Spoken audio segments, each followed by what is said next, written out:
कार्यक्रमासाठी या ठिकाणी जमलेले माझे सर्व सहकारी बंधू भगिनी, तसेच आज आपण गुरुपौर्णिमा साजरा करीत आहोत. ज्यांनी जन्म घातला, जन्म दिला अशा आई वडिलांना स्मरण करून, ज्यांनी मला शिकवलं, घडवलं अशा गुरुजींचं स्मरण करून, ज्यांनी मला इथं सेवा उपलब्ध करून दिली त्यांचंही मी नतमस्तक होऊन स्मरण करून, आणि जे ज्ञात अज्ञात वयाच्या 52 वर्षापर्यंत मला आजपर्यंत जे भेटले असे सर्व गुरु समान बंधू भगिनी मित्र सखा सर्वांना स्मरण करून या ठिकाणी गुरुपौर्णिमेच्या सर्वांना प्रथमतः शुभेच्छा देतो. मित्रांनो, आपण सगळेजण जन्मल्यापासून तर शेवटच्या श्वासापर्यंत शिष्यच असतो, गुरु नसतो. आज जरी आम्ही शिक्षकाची भूमिका करतो, शिक्षकाचं काम करतो, शिक्षकाचं काम आम्ही निभावत असू, सेवा देत असू, तरी आम्ही देखील आज एक शिष्य आणि विद्यार्थी शिष्य आहोत. आता आज तसं पाहता गुरुपौर्णिमेचा दिवस आहे. गुरुजींबद्दल आपल्याला मनोगत व्यक्त करायचं आहे. गुरुजींच्याबद्दल आपल्याला जे शिकायला भेटलं असेल किंवा जे काही चांगले अनुभव असतील ते कथन करायचे असतात. माणूस जेव्हा जन्मास येतो त्यावेळेस आपली आई, आपले वडील, कारण छोटंसं दुःख असेल तर आपण आईची आठवण करतो, आणि सगळ्यात मोठं संकट आलं तर आपण बापाची आठवण करतो. आणि ही आठवण करत असताना आपल्याला त्यांचं आपण स्मरण करतो. पण कालांतराने काय होत चाललेलं आहे, आपण सगळेजण ज्या दिवशी जो उत्सव असेल, सण असेल, त्या दिवसापुरतं त्या व्यक्तीचं, त्या माणसाचं, त्या महात्म्याचं महोत्सव उत्सव साजरा करून घेतो आणि ते मात्र लगेच विसरतो. माणूस किती मोठा होऊन जाऊ देत, कितीही, अगदी आपल्याला कितीही मोठं पद भेटू देत, किती उंच पदावरती नोकरी लागू देत, किती आर्थिक समाधानी असू देत, किती आर्थिक मोठा व्यक्ती असू देत, पण ज्यांनी जन्म दिला, ज्यांनी वाढवलं, ज्यांनी शिकवलं, ज्यांनी ज्ञान दिलं, ज्यांनी मला घडवलं, अशा व्यक्तीला शेवटच्या श्वासापर्यंत माणसाने विसरायचं नाही. कारण ती व्यक्ती आपल्यासाठी काही का असेल, आपल्यासाठी झाड सुद्धा एक गुरु आहे. मित्रांनो, तुम्ही म्हणशाल झाड कसं काय गुरु आहे? कारण झाडापासून एवढं शिकण्यासारखं आहे की आपण त्याच्याकडे जर चांगलं चिंतन, मनन आणि चांगलं निरीक्षण केलं तर ते विनासायास कुठल्याही प्रकारची अपेक्षा न ठेवता सावली देतंच आणि ऑक्सिजन देतं. सगळ्यात मोठं आश्चर्य असं आहे की माझा ऑक्सिजन जरी 2 मिनटं मला बंद झाला तर माझा शेवटचा मिनटं तयार राहील, म्हणजे शेवटचा क्षण तयार राहील, म्हणजे मी या विश्वामध्ये नसेल. म्हणून झाड आपल्याला चांगल्या प्रकारचं ऑक्सिजन देतं. त्याप्रमाणे गुरुजी असतात. गुरुजींना कुठल्याही फळाची अपेक्षा नसते. गुरुजींनी कधी म्हटलं नाही. पूर्वीचे जर आपण कथा ऐकल्या, आपण सगळ्यांनी गुरु द्रोणाचार्य आणि एकलव्य ऐकलेलं आहे सगळ्यांनी. एकलव्याने आपल्याला, आता तो काळ वेगळा होता थोडासा, त्या काळामध्ये परिस्थिती फार वेगळी होती. अशा परिस्थितीमध्ये एकलव्याने ठरवलं की मला आता धनुर्विद्या प्राप्त करायची आहे, मग ती कुठल्याही प्रकारे असू देत. मग त्यांनी शेवटी ठरवलं की मला धनुर्विद्या जर प्राप्त करायची असेल तर मला पहिल्याने गुरुजींजवळ जावं लागेल. गुरुजींजवळ गेल्यानंतर त्यांना एक विशिष्ट गोष्ट आडवी आली, परंतु त्यांनी सोडलं नाही. मात्र एक गोष्ट लक्षात ठेवली की गुरुजींचा त्यांनी पुतळा बनवला, आणि गुरुजींच्या पुतळा बनवल्यानंतर ते गुरुजीला विचारायचे, गुरुजी बाण मारू का? त्यावेळेस त्या बाणामधून त्यांची गुरुभक्ती होती. तसे आजही काही विद्यार्थी आहेत, किती मोठे होऊ देत तरी ते गुरुपौर्णिमेच्या दिवशी सकाळी आवर्जून आठवण करून माझ्या गुरुजींना मला नतमस्तक व्हायचं आहे, नमस्कार करायचा आहे, त्यांना शुभेच्छा द्यायच्या आहे.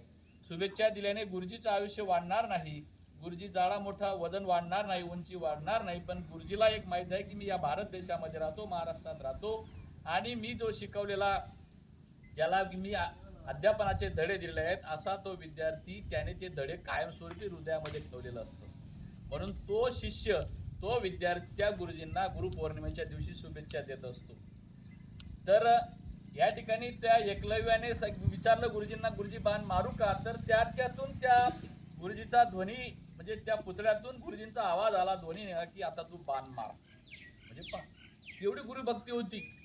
आजही बरेच लोक आहेत, नाही तर आता आपण पाहतो की ज्याच्याकडे काम आणलं तो माझा गुरु, काम संपलं आणि गुरुजी संपला. म्हणजे अशी बरीच मंडळी आहे मित्रांनो. तसं नाही, तुम्हाला ज्या बालवाडीच्या ताईंनी शिकवलं त्यासाठी त्या सुद्धा तुमच्यासाठी गुरु आहेत. त्या भविष्यामध्ये बालवाडीच्या ताईंपेक्षा तुमचं शिक्षण जास्त होईल. तुम्हाला ज्या प्राथमिक शिक्षकांनी शिकवलं असेल ते देखील तुमचे गुरु आहेत. भविष्यामध्ये तुम्ही त्यांच्यापेक्षा कदाचित जास्त शिक्षण घेणार. तुम्हाला माध्यमिक शिक्षकांनी शिकवलं असेल ते देखील तुमच्यासाठी गुरु आहेत.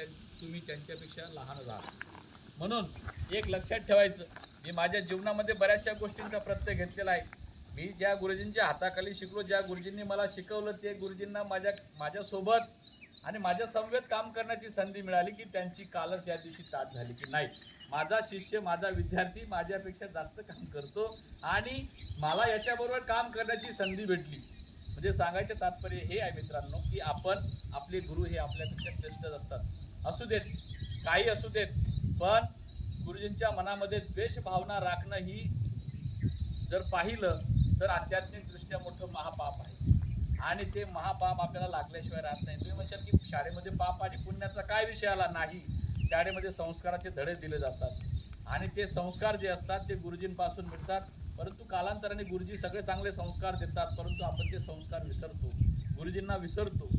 इव्हन एवढंच नाही, गुरुजींनी दिला संदेश सुद्धा विसरतो आपण. आता या मुलाने या ठिकाणी 1 मिनिटं बोलला, त्याने मनाचं मोठं मनधैर्य वाढवलं आणि बोलला या ठिकाणी की मला शिक्षा करतात वगैरे, पण आमच्यासाठी गुरुजींची शिक्षा ही फार चांगली आहे. म्हणजे आणि गुरुजी मुळातच कोणाला काही गुरुजीचे काही हात वडवड करत नाही, डोकं फिरलेलं नसतं.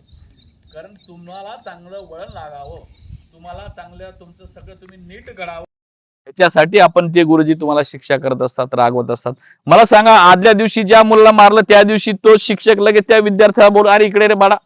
हा, गुरुजीच्या मनामध्ये राग कधीच नसतो, गुरुजीच्या डोक्यामध्ये द्वेष कधीच नसतो. गुरुजींच्या डोक्यामध्ये कायमस्वरूपी आध्यात्मिकतेची आणि मानसिकतेची, चांगल्या मानसिकतेची, अशी चांगली मानवतेची भावना गुरुजींच्या डोक्यामध्ये असते. कारण तेच काम असतं त्यांचं आणि गुरुजी हाच संदेश देत असतात आणि तो संदेश देऊन आपल्याला तो काय ही शिदोरी असते मित्रांनो. हा, आणि ही शिदोरी आपल्याला आयुष्यभर आपल्याला ती आपल्यासाठी जपून ठेवायची असते. आपण म्हणतो, बरेच जण म्हणतात की मला माझ्या गुरुजींनी शिकवलं परंतु मी घडलो नाही, मला घडवलं पण मी घडलो नाही. याच्यात दोष माझा आहे, गुरुजींचा नाही. गुरुजी सगळे वर्गातले 30 विद्यार्थ्यांना सारखं ज्ञान देतात. गुरुजी वर्गातल्या 20, 25, 30 विद्यार्थी सर्वांना सारखेपणाने वागवतात, सगळ्यांना सारखेपणाने शिकवतात आणि कोणताही गुरुजी असा नाही की भविष्यामध्ये की बाबा रे असं कर का तसं कर. कोणत्या गुरुजीने कधी चोरी शिकवली नाही, कोणत्या गुरुजीने कधी चुकीचं शिकवलं नाही. गुरुजी एकच सांगतात की बाबा रे कितीही मोठा झाला तर आई वडील आणि गुरुजी यांना विसरू नकोस. किती मोठा होऊ देत, किती मोठा होऊ देत, कदाचित तुम्ही PhD होऊन जाणार, तुमचे वडील एक पहिली दुसरी शिकलेले नसतील, परंतु तुमच्यासाठी ते PhD आहेत, तुम्ही PhD नाही. तुमच्यासाठी MA BEd ते आहेत, तुम्ही नाही. तर आपले वडील, आई वडील जर किती अशिक्षित असले, ते आपल्यासाठी आपल्यापेक्षा कित्येक पटीने जास्त शिकलेले असतात, हे आपल्याला मानावं लागेल. बरेच मुलं असतात, आजही पाहतो अशिक्षित आई वडील असतात, परंतु अशिक्षित आई वडील असल्यावर देखील मुलगा सुशिक्षित असला तर तो त्यांच्या आईला आणि वडिलांना कदापि विसरू शकत नाही. त्याचा हा खरा सुशिक्षितपणा आहे. नाही तर भरपूर डिग्र्या मिळवल्या, आई वडिलांना विसरून जातात, गुरुजींना विसरून जातात, त्याला काही फायदा नाही. तुम्हाला मगाशी एक उदाहरण दिलं होतं उद्धव ठाकरे साहेबांचं. गुरुजींचं म्हणजे मॅडमांचं घर जाणार होतं, उद्धव ठाकरे साहेबांनी ते घर वाचवलं होतं मुंबई महानगरासारख्या शहरामध्ये. म्हणजे अशा अनेक गोष्टी आहेत. म्हणजे गुरुजी सांगत नाही की तू माझं घर वाचव म्हणून, परंतु माझे संस्कार आहेत, मला दिलेले संस्कार आहेत, मी या भारत देशामध्ये राहतो, माझ्या संस्काराची शिदोरी मी घेऊन मी माझ्या गुरुजींसाठी केव्हा धावून जाईल याचा भरोसा नाही. म्हणून या ज्या गोष्टी आहेत मित्रांनो, आजच्या गुरुपौर्णिमेमध्ये एवढंच लक्षात ठेवा, तुमच्यापेक्षा जे मोठे असतील, ज्यांनी तुम्हाला आयुष्यामध्ये मदत केली असेल, ज्यांनी आयुष्यामध्ये आपल्यासाठी चांगलं केलं असेल, त्यांचे उपकार परतफेड करायची गरज नाही, पण त्यांच्याविषयी कृतज्ञ होऊ नये मात्र, एवढं लक्षात ठेवायचं. आणि ज्यांनी चांगला संदेश दिला असेल तो संदेश आयुष्यभर पुरवायचा असतो, तो शिदोरी म्हणून पुरवायचा असतो. आणि खरं पाहता मनुष्य हा, मी तुम्हाला प्रत्येक वेळेस सांगतो की मनुष्य हा कायमस्वरूपी शिष्य असतो. कसं काय, मी तर मोठा झालो, मी तर एवढं शिकलो, परंतु नाही, आपल्याला आयुष्यभर बऱ्याच गोष्टी शिकाव्या लागतात. नुसतं पुस्तक शिकून चालत नाही, नुसतं डिग्री मिळून चालत नाही. तर अनुभव हा फार महत्त्वाचा असतो. हा अनुभव प्रत्येक व्यक्तीकडनं घ्यायचा असतो आणि हा आपल्याला अनुभव घेत असतो. मी म्हणतो की सकाळी तुम्ही हे जे चिमुरडे येतात, तुमच्याकडे बघितल्यानंतर सुद्धा तुमच्या चेहऱ्यावरती तुमच्या चेहऱ्यावरून सुद्धा काही बघण्यासारखं असतं आणि घेण्यासारखं असतं. मग तुम्ही म्हणशाल काय आहे आमच्या चेहऱ्यावरती असं? हो, खूप आहे. तुमच्या चेहऱ्यावरती जी असलेली निरागसता असते ती घ्यायची असते. तुमच्या तुमचं जे चेहरा असतो तो निरामय असतो ते घ्यायचं असतं. तुमच्यामध्ये काही लुटबुट बारीक-सारीक चुका असतात त्या पण घ्यायच्या असतात, पण त्या तुमच्या दुरुस्त करायच्या असतात. कारण त्या तुमच्या चुका आम्ही दुरुस्त करण्याचंच काम करण्यासाठी गुरुजी आहेत. गुरुजी म्हणजे एक लहान मुलांचं छोटंसं गॅरेज आहे आणि त्या गॅरेजमध्ये आलेली सगळी जी स्पेअर पार्ट आहे सगळे बदलवण्याचं काम, धुण्याचं काम, वॉशिंग करण्याचं काम, तुमचा मेंदू जो आहे तो वॉश करण्याचं काम गुरुजी करतात. आणि तो मेंदू नेहमी वॉश करत राहिले तर तुमचा मेंदू शाबूत राहतो. आणि मेंदू जर शाबूत राहिला तर माणसाला जीवनामध्ये कधीही कोणतीही अडचण येत नाही मित्रांनो.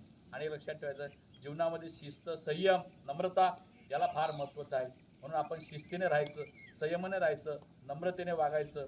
म्हणून आपण या ज्या गोष्टी आहेत ज्या जीवनामध्ये शिकल्या पाहिजेत आणि ह्या आपण जीवनामध्ये वावरताना आपण त्या गोष्टी त्या गोष्टी सांगितल्या असतात त्या गोष्टींचा आपण त्या ठिकाणी आदरही केला पाहिजे. गुरुजींचा आदरही केला पाहिजे. आपण गुरुजींचा कदाचित असं करतो की आपण काम संपलं की आपण सगळं संपलं, तसं नाही मित्रांनो.